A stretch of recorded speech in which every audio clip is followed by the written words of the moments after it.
What's up, YouTube? It's Carolina Calvin coming back to you with another video.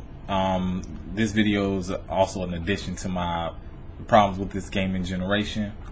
And if you haven't checked out my other videos, please go do. I have 4 other videos talking about the outages, talking about DLC and whatnot, microtransactions. Please go check out those other videos if you haven't already. In this video, I want to talk about, as the title says, I want to talk about emphasis on reviews, and we were talking about from the gamer standpoint, the emphasis on, a lot of these review companies are the end all be all for them in terms of purchasing the game, even if it's a game they're hyped for. Now, I know nowadays with the internet, people have been overhyping games. A lot of these companies overhype games, rightfully so. They should. It's their product. They're trying to make money. But even the people, they tend to they tend to overhype games, and it usually leads to a letdown. In a few cases, it doesn't, but a lot of times it leads to a letdown. And it's understandably so that nowadays people look at reviews because you don't want to get a game. It's a game that you really don't like, or it's a buggy game. Now, to me, in terms of the game, you liking the gameplay, story, or whatnot, that's subjective. The game being broken is not. Now, you don't want a broken game. Who wants a broken game? Now, and I think that's a good, that's a good thing about reviews. Although, in the case of Master Chief Collection, that game launched broken, and I'm the person that owns the game. I got it digitally. The game launched broken, but it got high scores. People bought the game, found out that they could not join a match in multiplayer, which is half of the game. Say what you want, the campaign worked. The multiplayer did not work. And I think that's when you kind of look back at the reviews. A lot of reviewers, especially the big names, did not talk about that. They didn't talk about the issues with joining games, the game crashing, for Master Chief Collection. They didn't talk about those issues.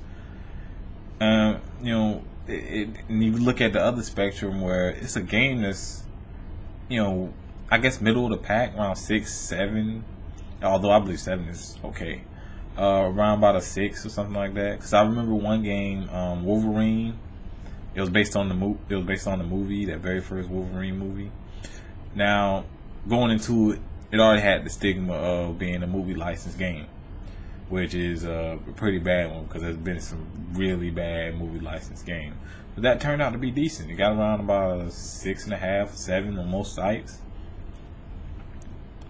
And a lot of people wrote it off as being garbage. Just based on it having a 6. To me, a movie licensed game having a 6 or a 7 is the equivalent of an 8 for other games.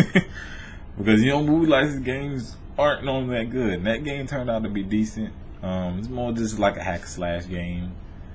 But it's been such an emphasis on reviews.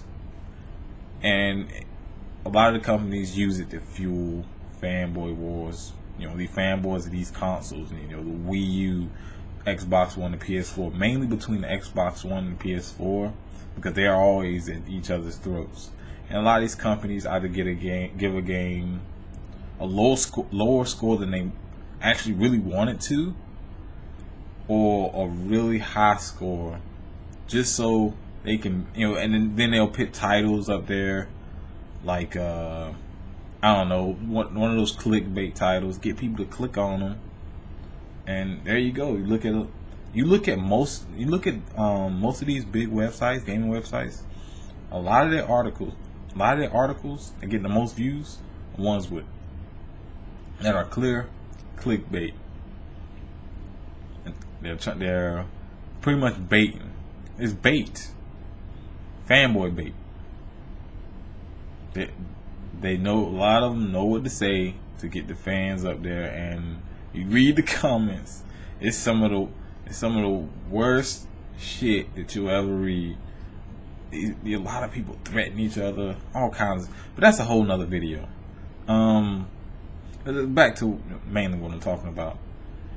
a lot of times with reviews, as I said earlier, it's someone's opinion. It's someone's opinion. Your opinion may be different. It may be a game you like. It may be a game that they give an average score you're on the fence about. You don't get it because it got an average score. It's got a lower score than what you thought it would get, so you don't get it. Although when you get it, it could be a 6 for them and an 8 for you, and you didn't get it. Now, that's why I think stuff like GameFly and Redbox are really, really good, because a lot of these game companies are not putting demos out, so that's the best way to play those games. Fair.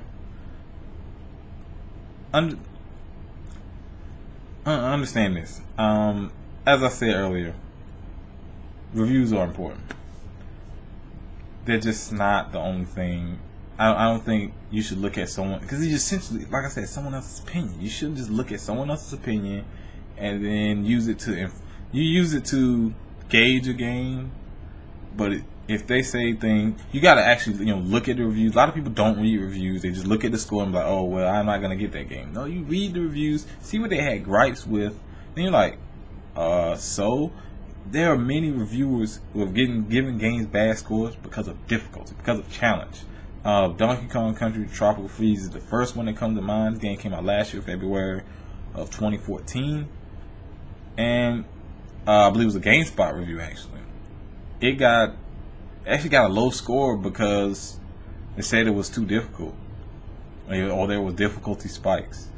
They're the same company or the same website that praise games like Dark Souls, games like Demon Souls, any of these very difficult games. They praise them for it, and that's what I'm saying. You look at that 6.5 for Donkey Kong, it's better than that.